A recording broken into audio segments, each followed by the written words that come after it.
সে কবে থেকে এই শেখ হাসিনা বিএনপি পরিবার এবং তারেক রহমান নিয়ে ন্যারেটিভ তৈরি করা শুরু করেছে। এবং এখানেই না, শুধু 2002 সালে 3 সালে যখন তারেক রহমান জিয়াউর রহমান ফাউন্ডেশনের নামে বাংলাদেশের পথে প্রান্তরে যখন ছুটে বেড়ান, তখনই শেখ হাসিনার ভিতরে ভীতি সঞ্চার হয়। এই ছিল শেখ হাসিনার সবচেয়ে বড় ভয়, যে কারণে তিনি প্রথম আলো, ডেইলি স্টার নামক পত্রিকার দ্বারা, মনস্টার কিছু মিডিয়ার দ্বারা তার বিরুদ্ধে প্রচারণা, বিএনপি পরিবারকে নানানভাবে। দুঃখের বিষয় হচ্ছে দেয়ার ওয়াজ এ myth very deliberately propagated by the specific enemy who are a threat for our sovereignty. And you know, আমি কোন ধরনের এনিমির কথা বলছি, কারা আমাদের সভরেন্টির জন্য threat. How can it be? একটা মানুষ যার বাবা বাংলাদেশের মিলিটারি টাওয়ারিং পার্সোনালিটি ছিলেন, জেনারেল ছিলেন, তার কি করে ডিফেন্সের প্রতি অসম্মান থাকতে পারে? এটা কখনোই সম্ভব না। বরং তার দ্বারাই সবচেয়ে বেশি সম্মান থাকার কথা। তার দ্বারাই ডিফেন্স, এই বাংলাদেশের সশস্ত্র বাহিনী প্রোটেক্টেড হওয়ার কথা তার দ্বারাই। এই নাহিদ, সার্জিস, হাসনাতরা তারা যখন হারুনের ভাতের হোটেলে খাবার খেয়ে তারা খুব স্বাচ্ছন্দ্য বোধ করছিল, ঠিক ওই মুহূর্তে এই 3 আগস্ট তখন এই তরুণ অফিসাররা জেগে উঠবে। আমাদের অনেকেই বলতে ভয় পায়, সবাই মনে করে হাওয়া ভবন নামটা নিলেই মানে একটা প্রকম্পিত হয়ে ওঠে। প্রকৃত ইতিহাস জানেন, হোয়াট ইজ হাওয়া ভবন, কি হয়েছিল প্রকৃতপক্ষে? হাওয়া ভবন আমি মনে করি এটা যে উদ্দেশ্য নিয়ে তৈরি হয়েছিল, যে কাজগুলো এখানে করা হতো, হাওয়া ভবন শব্দটাকে আপনি বাদ দেন, এই ভবনে যে কাজগুলো হতো সেটা যদি আমরা সত্যটা জানি, তাহলে আপনারা প্রত্যেকে বলবেন প্রত্যেকটা উপজেলায় এরকম করে একটা অফিস হওয়া উচিত। হাওয়া ভবনে এখানে যে কর্মকর্তারা যারা কাজ করতো তাদের কাজ কি ছিল? আজকে আপনারা যে তরুণদের এই সমাবেশ দেখতে পাচ্ছেন, এই কাজটা। আরো একটি বিষয় হচ্ছে, এখন আমি কি কি বিষয়গুলো একটু সংক্ষেপে আপনাদেরকে বলবো, তা হচ্ছে যে তরুণদের নিয়ে তারেক রহমানের ভাবনা, দ্বিতীয়ত হচ্ছে শেখ হাসিনার কর্তৃক বাংলাদেশ জাতীয়তাবাদী দল এবং বিএনপি পরিবার নিয়ে তার যে একটা ন্যারেটিভ, মিথ্যা ন্যারেটিভ ছিল, এই বিষয়ে কিছু কথা বলবো। এবং এছাড়া আমি তরুণদের জন্য করণীয় কিছু বিষয়গুলো বলবো। আচ্ছা, তরুণদের নিয়ে আমি তারেক রহমানের ভাবনার কথাটা আমি অলরেডি বলেছি। শেখ হাসিনার কিছু ন্যারেটিভ নিয়ে কথা বলি। আপনারা খেয়াল করে দেখবেন যে বাংলাদেশে কবে থেকে এই শেখ হাসিনা বিএনপি পরিবার এবং তারেক রহমান নিয়ে ন্যারেটিভ তৈরি করা শুরু করেছে। আপনারা যদি 2001 সালে ফেরত যান, সেই 1 অক্টোবর যখন বাংলাদেশের জাতীয়তাবাদী দল বিএনপির ক্ষমতায় আসে, তখন কিন্তু এই তারেক রহমান তরুণদের নিয়ে এই নির্বাচনী কাজগুলো খুব সুন্দরভাবে করেছিলেন। দল গঠনে, দলে তরুণদেরও সম্পৃক্ত করা, একটা সুন্দর সুষ্ঠু ভোটাধিকার প্রতিষ্ঠার জন্য তিনি এককভাবে কাজ করে গিয়েছিলেন। এবং তার সেই কাজের সফলতা স্বরূপ যখন বিএনপি ক্ষমতায় আসে, তারপরে শুরু হয়। এবং এখানেই না, শুধু 2002 সালে 3 সালে যখন তারেক রহমান জিয়াউর রহমান ফাউন্ডেশনের নামে বাংলাদেশের পথে প্রান্তরে যখন ছুটে বেড়ান, তখনই শেখ হাসিনার ভিতরে ভীতি সঞ্চার হয়। কেন তিনি তারেক রহমানকে এত ভয় পেতেন? কেন বিএনপি পরিবারকে এত ভয় পেতেন? কারণ ছিল, তিনি জানতেন তার যোগ্যতা কোথায়। তিনি জানতেন যে পথে তারেক রহমান হেঁটে যাচ্ছে, এই পথে হাঁটতে থাকলে তারেক রহমানকে, আজকে আমরা যে জিয়াউর রহমানের সাথে তুলনা করি, আজকে তারেক রহমান সেই জিয়াউর রহমানকে হয়তো ছাড়িয়ে যাবেন। এবং বাংলাদেশে সেটা সম্ভব, কারণ জিয়াউর রহমানের শিক্ষার জন্য তার কোনো উত্তরসূরি ছিল না, বা তারেক রহমানের শিক্ষার জন্য জিয়াউর রহমানের আদর্শ আছে। যে কারণে আপনাদের মনে রাখতে হবে তারেক রহমান কোথায় যেতে পারে। এবং এইটাই ছিল শেখ হাসিনার সবচেয়ে বড় ভয়, যে কারণে তিনি প্রথম আলো, ডেইলি স্টার নামক পত্রিকার দ্বারা, মনস্টার কিছু মিডিয়ার দ্বারা তার বিরুদ্ধে প্রচারণা, বিএনপি পরিবারকে নানানভাবে হেনস্থা করার চেষ্টা করেছেন। অথচ দেখেন, এই আওয়ামী লীগ সরকার আমলে আওয়ামী পরিবারের, শেখ পরিবারের লোকজন শত শত কোটি টাকা দুর্নীতি করেছে। তাদেরকে নিয়ে কিন্তু প্রথম আলো ঢালাওভাবে পরিবার নিয়ে রিপোর্ট করেনি, জয়কে নিয়ে রিপোর্ট করেনি, পুতুল কিনে করেনি, পুতুলের জামাই কিনেও করেনি। আমি আসলে পারিবারিক বিষয় টেনে আনবো না, বাট আপনারা জানেন আমি কোনটা বলতে যাচ্ছি। দেয়ার আর লট অফ স্টোরিজ যেগুলি করা হয়নি। এবং আরো দুঃখের বিষয় হচ্ছে, দেয়ার ওয়াজ এ myth very deliberately propagated by the specific enemy who are a threat for our sovereignty. And you know, আমি কোন ধরনের এনিমির কথা বলছি, কারা আমাদের সভরেন্টির জন্য থ্রেট, সেই তাদের দ্বারা একটা মিথ তৈরি করা হয়েছিল যে তারেক রহমানের সাথে সেনাবাহিনীর একটা দূরত্ব আছে, বা he has disrespect for army. How can it be? একটা মানুষ যার বাবা বাংলাদেশের মিলিটারি টাওয়ারিং পার্সোনালিটি ছিলেন, জেনারেল ছিলেন, তার কি করে ডিফেন্সের প্রতি অসম্মান থাকতে পারে, এটা কখনোই সম্ভব না। বরং তার দ্বারাই সবচেয়ে বেশি সম্মান থাকার কথা। তার দ্বারাই ডিফেন্স, এই বাংলাদেশের সশস্ত্র বাহিনী প্রোটেক্টেড হওয়ার কথা তার দ্বারাই, কারণ তিনি একজন পরীক্ষিত ব্যক্তি। তার বাবা যে আদর্শ তৈরি করে দিয়েছে সেটার উপর ভিত্তি করে তিনি এটাকে আরো বড় পরিসরে নিয়ে যেতে পারবেন। এবং আমি জানি একজন সামরিক বাহিনী কর্মকর্তা হিসেবে বলতে পারবো, আমাদের বর্তমান সেনাবাহিনীতে যত তরুণ অফিসার আছে তারা এই 3rd আগস্ট, যেই 3rd আগস্টকে আমরা ভুলে যাচ্ছি, যখন এই এনসিবির নেতারা, যখন এই নাহিদ, সার্জিস, হাসনাতরা তারা যখন হারুনের ভাতের হোটেলে খাবার খেয়ে তারা খুব স্বাচ্ছন্দ্য বোধ করছিল, ঠিক ওই মুহূর্তে এই 3rd আগস্ট তখন এই তরুণ অফিসাররা জেগে উঠেছিল তারেক রহমানের অনুপ্রাণে উদ্বুদ্ধ হয়ে। এটা মনে রাখতে হবে, কারণ প্রতিটা তরুণ অফিসার তারা জিয়াউর রহমানের গল্পকে তাদের আদর্শ মনে করে, আর তারা বিশ্বাস করে এটা একমাত্র এই তারেক রহমান দ্বারাই বাস্তবায়ন সম্ভব, আর কেউ না। অথচ এই কোয়ালিটি, এই স্কোপটাকে, এই অপরচুনিটিটা, এই সম্ভাবনাকে তারা আওয়ামী লীগ থ্রেট মনে করে। বাংলাদেশের প্রকৃত শত্রুরা এটাকে থ্রেট মনে করে। তারা জানে যে এটা যদি হয়ে থাকে, এটাই যেহেতু তার শক্তি, সো আমাদের তার বিরুদ্ধে ন্যারেটিভ তৈরি করতে হবে, যেটা আমরা অতীতে দেখে আসছি। আরো একটা কথা বলি, বাংলাদেশ জাতীয়তাবাদী দলের অনেক নেতারা হয়তো বা সংকোচ বোধ করেন একটা কথাকে সামনে আনতে, বাট আমি বলবো প্রকৃত ইতিহাস আমাদের তুলে ধরতে হবে। আমি তরুণদের উদ্দেশ্যে বলবো, আরেকটি কথা ভুলে যেতে পারি, তোমাদেরকে ইতিহাস পড়তে হবে, কারণ ইতিহাস, সমাজনীতি, রাষ্ট্রনীতি এগুলো না পড়লে দেশের দায়িত্ব নেওয়া যাবে না।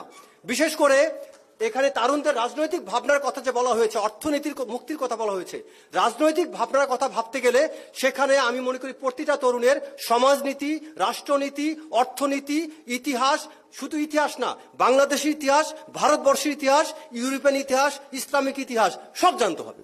এটা না জানলে আমরা রেফারেন্স দিতে পারবো না, কম্পারেটিভ স্টেটমেন্ট দিতে পারবো না, আমরা তুলনা করতে পারবো না শেখ মুজিবের 71 থেকে 75 কি হয়েছে, আমরা তুলনা দিতে পারবো না আমরা এই গত 17 বছরে কি হয়েছে এবং অনন্য রাষ্ট্রপ্রধানের সময় কি হয়েছিল। আমাদের কম্পারেটিভ স্টেটমেন্ট জানতে হবে, আমাদের অর্থনীতি জানতে হবে, আমাদের জানতে হবে বর্তমানে গ্যাস সংকটের কারণে, গ্যাসের মূল্য বৃদ্ধির কারণে এটা 60% গ্যাসের যে উৎপাদন কমে গিয়েছে। আমাদের এটাও জানতে হবে যে শেখ হাসিনা পিরিয়ডে 2023 সালের রিপোর্ট অনুযায়ী আপনার 178% আপনার গ্যাসের দাম বেড়েছিল, এখন আবার এই সময় বেড়েছে 33%। এই কম্পারেটিভ স্টেটমেন্ট জানতে হবে, কারণ এগুলোর ইম্প্যাক্ট অনেক ভয়াবহ। আর এটা আমরা যদি না জানি, আমরা কখনো তুলনামূলক বক্তব্য দিতে পারবো না, মানুষ তা গ্রহণ করবে না। তো আমি যে কথাটা বলছিলাম সেটা আমি আবার ফেরত যাচ্ছি। একটা কথা আমাদের অনেকেই বলতে ভয় পায়, সবাই মনে করে হাওয়া ভবন নামটা নিলেই মানে একটা প্রকম্পিত হয়ে ওঠে। প্রকৃত ইতিহাস জানেন, হোয়াট ইজ হাওয়া ভবন, কি হয়েছিল? প্রকৃত পক্ষে হাওয়া ভবন আমি মনে করি এটা যে উদ্দেশ্য নিয়ে তৈরি হয়েছিল, যে কাজগুলো এখানে করা হতো, হাওয়া ভবন শব্দটাকে আপনি বাদ দেন, এই ভবনে যে কাজগুলো হতো সেটা যদি আমরা সত্যটা জানি, তাহলে আপনারা প্রত্যেকে বলবেন প্রত্যেকটা উপজেলায় এরকম করে একটা অফিস হওয়া উচিত। কারণ কি, কেন আমি সেটা বলছি? কারণ হচ্ছে এই শেখ হাসিনা 17 বছরে সুয়ের আগার দিয়ে যেভাবে খোঁচানো হয় ঠিক ওইভাবে খুঁজে চেষ্টা করেছেন হাওয়া ভবনের দোষ খুঁজে বের করতে, কিন্তু 22 জন স্টাফের মধ্যে একটা স্টাফের বিরুদ্ধে একটা মামলা, একটা অভিযোগ, একটা তথ্য উপাত্ত প্রমাণ করতে পারেনি। আমাদের এই সত্য বলতে হবে। এবং এই হাওয়া ভবনে এখানে যে কর্মকর্তারা যারা কাজ করত তাদের কাজ কি ছিল? আজকে আপনারা যে তরুণদের এই সমাবেশ দেখতে পাচ্ছেন, এই কাজটাই, এই ধারণা, এই কনসেপ্ট তৈরি হচ্ছিল ওইখানে বসেই, যে কারণে যেটা কিন্তু আজকে আমরা সেটা বলি না। কারণ এই হাওয়া ভবনে বসে আপনাকে বাস্তবতা মানতে হবে, এই আওয়ামী লীগ পিরিয়ডে তারা সিআরআই নামক একটা সংগঠন, একটা প্রতিষ্ঠান গড়ে তুলেছিল, যেই প্রতিষ্ঠানকে সরকারি ফান্ডে যেটাকে চালানো হতো। আর উল্টা তারেক রহমান কি করেছিলেন, তিনি হাওয়া ভবনে সরকারের সকল সুবিধা থেকে বের হয়ে এসে হাওয়া ভবন অফিসে তিনি কাজকর্ম শুরু করেছিলেন। কেন? সরকারের প্রভাব মুক্ত থাকতে চেয়েছিলেন। তিনি চাননি সরকারের কোনো প্রভাব, এই খালেদা জিয়ার সরকারের কোনো প্রভাব তার দলে ব্যবহার করা হোক। দলকে সরকারের প্রভাব মুক্ত রাখার জন্য তিনি দলীয় কাজ ভিন্ন জায়গায় করেছিলেন। এটাকে আমাদের হাততালি দিয়ে প্রশংসা করা উচিত। কিন্তু আমরা এই সত্যটাকে বলি না, আমরা এই সত্যটাকে ঢেকে আমরা একটা মিথ্যা ন্যারেটিভ তৈরি করছি, যেই ন্যারেটিভটা দ্বারা তারেক রহমানের চরিত্র হনন করা হয়েছে, যেখানে তারেক রহমানকে প্রশংসা করা উচিত, যাকে রোল মডেল বানানো উচিত। বাংলাদেশের তরুণ রাজনীতির যাদের আকাঙ্ক্ষা আছে তাদের জন্য যেখানে তারেক রহমানের ক্যারেক্টার, তার পার্সোনালিটি, তার পলিটিক্যাল ফোরসাইটনেস, তার শিক্ষা, তার দূরদর্শিতা যেখানে আদর্শ হওয়া উচিত, সেখানে আজকে আপনারা কি করছেন? আজকে ওই আসল সত্যটাকে ভয়ে আপনারা কেউ তুলে ধরেন না। আপনারাই বলেন, এখানে যত ছাত্র দলের যুব দলের নেতারা আছেন, আপনারা একজন বলতে পারবেন যে কোথাও শুনেছেন হাওয়া ভবনে কোনো স্টাফের কোনো দুর্নীতি শেখ হাসিনা প্রমাণ করতে পারতে বলেন আপনারা? তাহলে কেন আপনারা এটা নিয়ে কথা বলতে ভয় পান? আজকে আমার বক্তব্য হয়তো আমি হয়তো আজকে হয়তো সোশ্যাল মিডিয়াতে ফেসবুকে আমার বিরুদ্ধে অনেক কিছু হয়ে যাবে। I don't care. আমাদের সত্য নির্মোহ ইতিহাস আপনাকে বলতে হবে। ইতিহাস বলার ক্ষেত্রে আপনি কখনো কার্পণ্য করা উচিত না, ভয় পেলে হবে না। সো আমি সবাইকে অনুরোধ করব, আমি আরো একটা কথা আপনাদেরকে বলতে চাই। এই বৈষম্য বিরোধী তথা এনসিপি এবং এই বর্তমানে অন্তর্বর্তীকালীন সরকার থেকে একটা শিক্ষণীয় বিষয় আছে। এই ছাত্র নেতারা এই বৈষম্য বিরোধী আন্দোলনে নাহিদ, হাসনাত, সার্জিস এরা সাহসী বীরত্বপূর্ণ অবদান রেখেছে, বাট তাদের মধ্যে নীতি নৈতিকতার ঘাটতি আছে। কেন? তাদের মধ্যে পারিবারিক মূল্যবোধ, সামাজিক মূল্যবোধের ঘাটতি আছে। তারা সেই শিক্ষা পায়নি বলে তারেক রহমানের উদারতার কারণে, ছাত্র দলের যুব দলের উদারতার কারণে তারা এখন পর্যন্ত তারা কৃতজ্ঞতা স্বীকার করেনি। আপনারা বলেন, এই ছাত্র দলের প্রতিটা নেতা আওয়ামী লীগের টার্গেট ছিল। এই নাহিদ এবং হাসনাত এরা তখন ছাত্রলীগ করে, তাদের দিকে কেউ ফিরে তাকায়নি। আমরা সেনাবাহিনীতে একটা ট্যাকটিক্স আছে, এটা বলা হয় ডিসিপশন প্ল্যান। ডিসিপশন প্ল্যান মানে হচ্ছে আপনি শত্রুকে দেখাচ্ছেন আপনি এইদিকে আক্রমণ করবেন, কিন্তু আমরা করি কি পেছন দিক দিয়ে আক্রমণ করি। কারণ কি? আমি জানি সামনের দিকে আক্রমণ করলে সে আমার প্রতি হামলা করবে, আমি এখানে ক্ষতিগ্রস্ত হব। এখানে ডাইরেক্ট আক্রমণের শিকার ছিল ছাত্র দল, যুব দল। তারা ছিল এখানে সাইলেন্ট।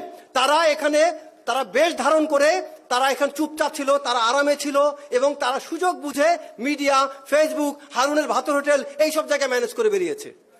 আর আমাদের ছাত্রদল কেন সামনে আসতে পারেনি? কারণ তাদেরকে শেখ হাসিনা তাদের রন্ধ্রে রন্ধ্রে তাদেরকে খুঁজে বের করত। তারা জেলে গেলে সেখানে পর্যন্ত তারা টার্গেট করে টর্চার করত।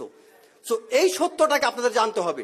তাই আমি বলবো, আমরা চাই না, এই বিএনপির কাছ থেকে আমরা আশা করি না, ছাত্রদল থেকে আশা করি না, বা যুবদল থেকে আশা করি না এদের মতো এমন নেতা, এমন আদর্শ, এমন সাহস তাদের মধ্যে তৈরি হোক। তাদের মধ্যে আমরা চাই সাহস হোক, সাহসের পাশাপাশি মূল্যবোধের রাজনীতি তারা শিখুক এবং তারা শিখুক দেশকে কিভাবে ইউনাইটেড করতে হয়। আমরা চাই, we want the unity is a strength. আমাদের বাংলাদেশে আমরা যদি ইউনাইটেড থাকি, এবং আরো একটা বিষয়, বাংলাদেশ জাতীয়তাবাদী দল আমি মনে করি সবচেয়ে বড় একটা এক্সেপশন তৈরি করেছে, সকল শ্রেণী পেশার মানুষকে এক জায়গায় করে এবং তরুণদেরকে স্পেসিফিক গাইডলাইন দিচ্ছে। আমি ছাত্রদল যুবদলকে বলবো, প্লিজ আপনারা 31 দফা পড়বেন। 31 দফা না পড়ে আপনারা তর্কে যাবেন না, কারণ আপনারা অনেকে এখনো জানেন না 31 দফায় কি লেখা আছে। 31 নম্বরে আমি আপনাদেরকে একটা প্রশ্ন করি, আপনাদের মধ্যে কে কে বলতে পারবেন 31 দফার কত নম্বর আর্টিকেলে লেখা আছে আপনার এই তরুণদের কথা, যুবকদের কথা? বলেন, কে বলতে পারবে? নো, 22 নম্বরে লেখা আছে তরুণদের সম্পর্কে। যুবক, খুব চমৎকার কনসেপ্ট দেওয়া আছে। আমি ভুল বললাম নাকি? সভাপতি সামনে আছে, ভুল বলি নাই তো? সো 31 দফার 22 নম্বরে খুব সুন্দর পরিষ্কার বুঝিয়ে দেওয়া আছে কিভাবে আপনার তরুণদেরকে প্রশিক্ষিত করতে হবে। এবং আরো একটি কথা আপনাদেরকে আমি অনুরোধ করব, বিএনপির সেই ইনসেপশনে যখন জিয়াউর রহমান যে 19 দফা করেছিলেন, যে 19 দফাকে সারা জীবন আওয়ামী লীগ তথা অন্যান্য রাজনৈতিক দলগুলো ভয় পেত, এবং এই 31 দফার সাথে আমি 19 দফার রিফ্লেকশন দেখতে পাই। আপনারা যদি খুব ভালো করে পড়েন তাহলে দেখতে পাবেন। সো আমি আশা করবো আপনাদের সবার কাছে যে আমরা, এবং পরিশেষে লাস্ট একটা কথা বলবো, আমরা সবাই অনেক জায়গায়, আমরা অনেক ক্ষেত্রে আমরা শহীদ প্রেসিডেন্টের নাম নেই। আমাদের একই সাথে খেয়াল করতে হবে যে একজন খুনি জিয়া আছে, সেই জিয়ার নাম নিতে গেলে আমরা জিয়াউল আহসান বলবো, আর যখন আমরা খুনি শব্দ বলবো তখন বলবো খুনি জিয়াউল আহসান। কারণ জিয়া বলতে একটা ব্র্যান্ড, বাংলাদেশের একটা ব্র্যান্ড হচ্ছে জিয়া। তো জিয়া নামের সাথে খবরদার অন্য কোনো ব্যক্তিকে জিয়া নাম দ্বারা বুঝাবেন না, কারণ জিয়ার নাম অনুযায়ী বাংলাদেশে আপনাদের মধ্যে অনেক ছেলে আছে যাদের নাম জিয়া, আপনার মা বাবা শহীদ প্রেসিডেন্ট জিয়াউর রহমানের নাম অনুযায়ী নাম রাখছে। এটা একদম সত্যি কথা, স্বীকার করেন না করেন। তো এজন্য যখন এই খুনি শব্দটা উল্লেখ করবেন, খুনি জিয়াউল আহসান বলবেন, মুখস্থ করেন। তো এই শব্দ, এটা খেয়াল রাখতে হবে আমাদের কিছু কিছু ছোটখাটো বিষয়গুলো। আরেকটা বিষয়, তারেক রহমানের সাথে আমি মনে করি তারেক জিয়া শব্দটা চেয়ে বেশি আমি মনে করি তারেক রহমান। কেন? কারণ তারেক রহমানের নিজের আলোয় অনেক বেশি আলোকিত এখন। তো আমাদেরকে এই বিষয়গুলো, ছোট ছোট বিষয়গুলো আমরা সামনে রেখে আমি বিএনপির উজ্জ্বল ভবিষ্যৎ কামনা করি। এবং আমি আরেকটা লাস্ট কথা হচ্ছে, তারেক রহমানের সফট পাওয়ার পলিসি অ্যাপ্লাই করেছেন, সেটা আপনাদের জন্য সবার জন্য অ্যাপ্লিকেবল না। নেতাদের জন্য, মাঠে যারা আছেন তাদের জন্য হাত পাওয়ার থাকতে হবে। এই আজ যদি অ্যাপ্লাই না করেন, জীবনে আপনাদের ইলেকশন ডিসেম্বরের মধ্যে তারা দিবে না। ইলেকশন ডিসেম্বরে যদি না হয়, ইলেকশন যদি ডিসেম্বরের পরে হয়, তাহলে মনে রাখবেন জুন থেকে ইলেকশন, পরবর্তী ডিসেম্বর, তারপরের জুন, তারপরের জুন করতে করতে 2030 সাল চলে যাবে, কিন্তু ডক্টর মোহাম্মদ ইউনূসের সরকার পতন হবে না। এজন্য টাইম লাইন ঠিক রাখবেন। December means December.